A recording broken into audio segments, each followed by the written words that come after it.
Ben Shapiro goes off here. Yeah, let's check this out. Times here on the Ben Shapiro Show, we cover the news, and sometimes we are the news here at the Daily Wire.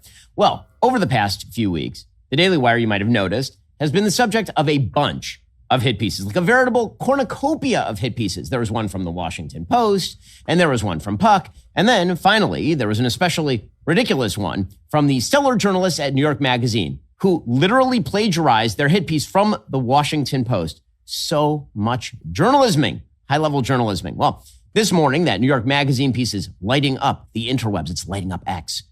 Well, New York Magazine claims there was a time when Ben Shapiro could reasonably call himself the king of all conservative media. I don't remember that time, but it sounds cool. They say that's all over now. The Daily Wire is instituting significant layoffs. Ooh. Well, according to New York Magazine, the future of conservatism isn't traditional conservatism, like free markets, like equal rights before law, like checks and balances, like traditional virtue. That's done. The future, according to New York Magazine, is Nick Fuentes, confirmed Nazi stan and woman hater, and man who will never be able to get a human woman pregnant through natural means. Or Tucker Carlson, confirmed anti-capitalist and Muslim apologist and victim of demon scratching. Or maybe Candace Owens, the confirmed slanderer of widows and connoisseur of French testicles. Or maybe Megyn Kelly, click-whoring Grandma Groiper over there. Well, New York Magazine writes, quote, "The collapse of the Daily Wire can be seen as a dire warning for traditional Republicans. There are two realities to Shapiro conservatism in 2026.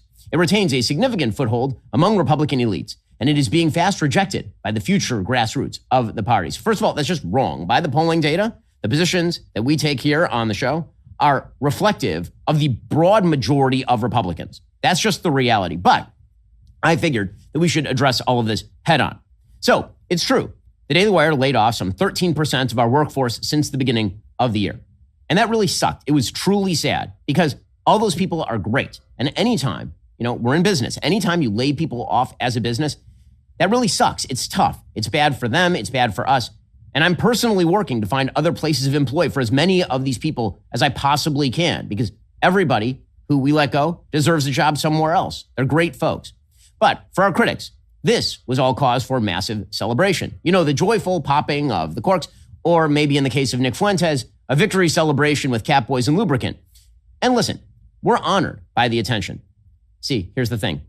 People only tend to write stories like this about major American institutions, right? Like Amazon dumps people, it's a big story, or the Washington Post dumps people, and that's a big story. And thank God we are a major American institution. According to PodTrack, our podcast reach is 41 million people per month. We're ranked 6th globally. We have a total of 11 shows. Paramount, to take an example from that same chart, is ranked 4th globally. They have 145 shows. So on a per capita basis, we're killing it. We are responsible for the 2 most successful conservative documentaries in history, Matt Walsh's Am I Racist and What is a Woman? Just this week, Vice President Vance was quoting our reporting in his fraud investigations, and our White House correspondent, Mary Margaret Olahan, is in the press room asking questions. See, here's the thing. There's no national media coverage if a top Candace Owens producer and her manager quit, or if Megyn Kelly's YouTube account starts shedding tens of thousands of subscribers a month, or if Tucker Carlson's traffic is disproportionately drawn from Pakistan. Hey, we all have our fan base. Those are all things that actually happen, by the way, but nobody really cares very much because, yeah, those people have significant audience numbers, but they don't have any real institutional influence. They are not institutions. That's not true of the Daily Wire.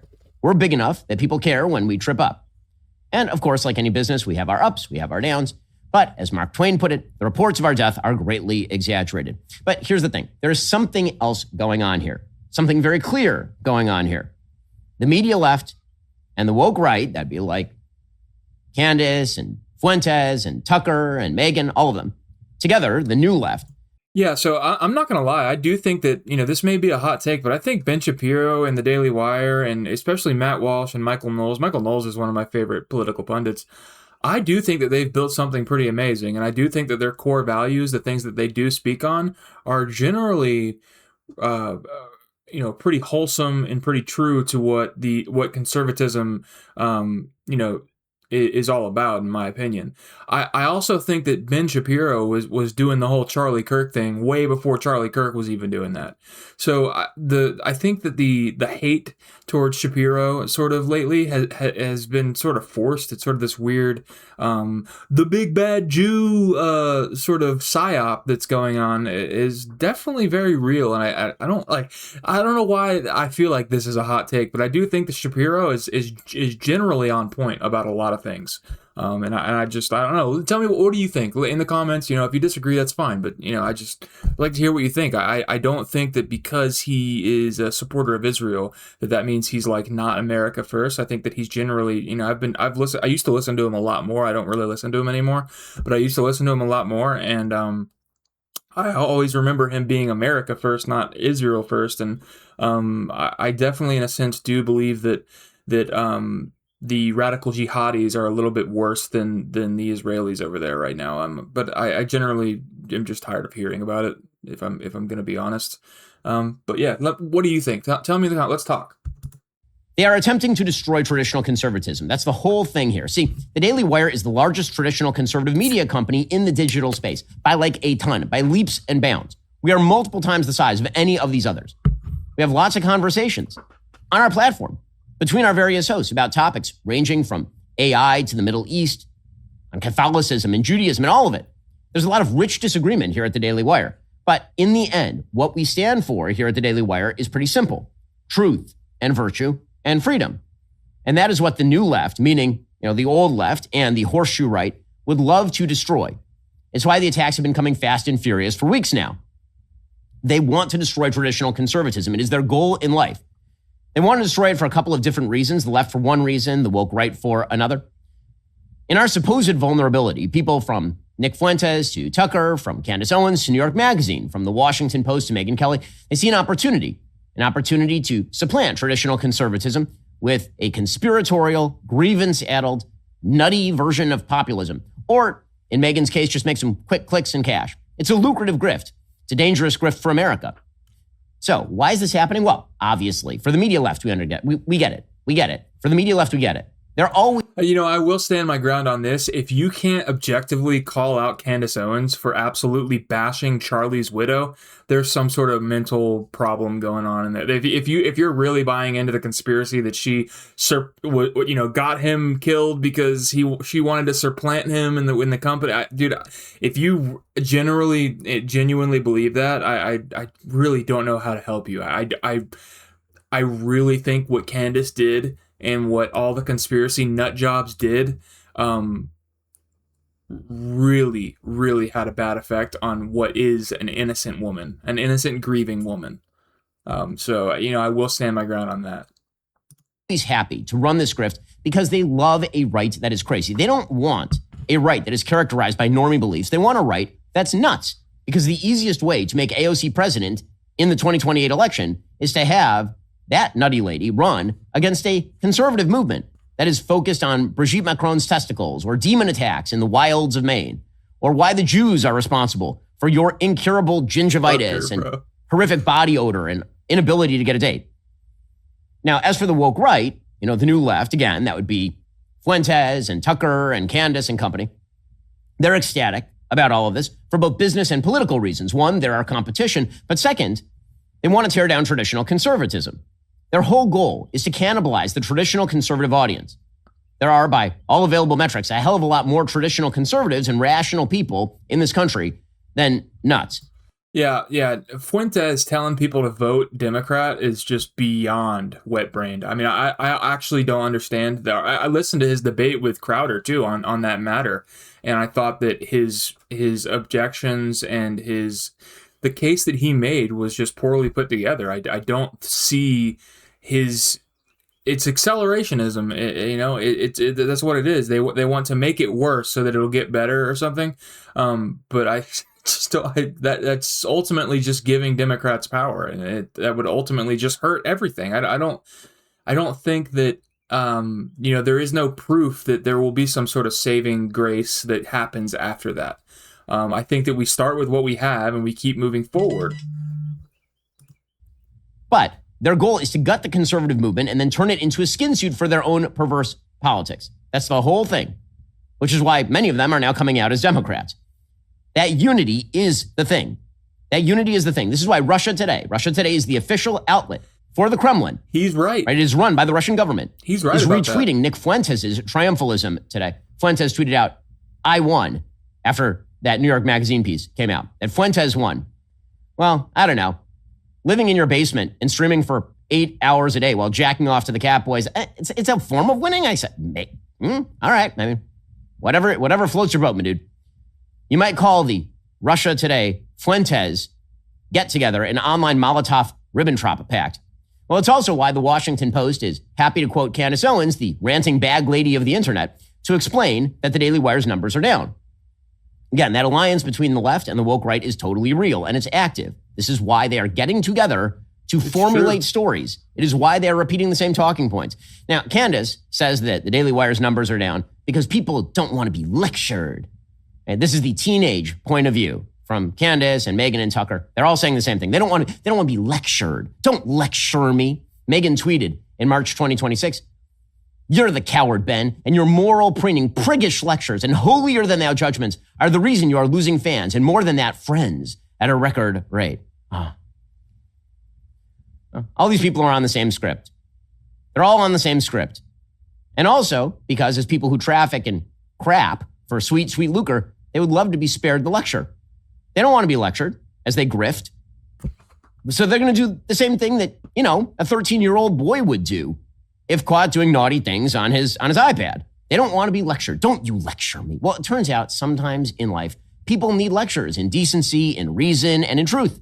He's not wrong. People who smear the wives of murdered men or cover for people who smear for the wives of murdered men. Those people deserve lectures. Maybe the people who revive Nazi propaganda. Maybe the people who have a weird interest in the non-existent testicles of the spouses of French politicians.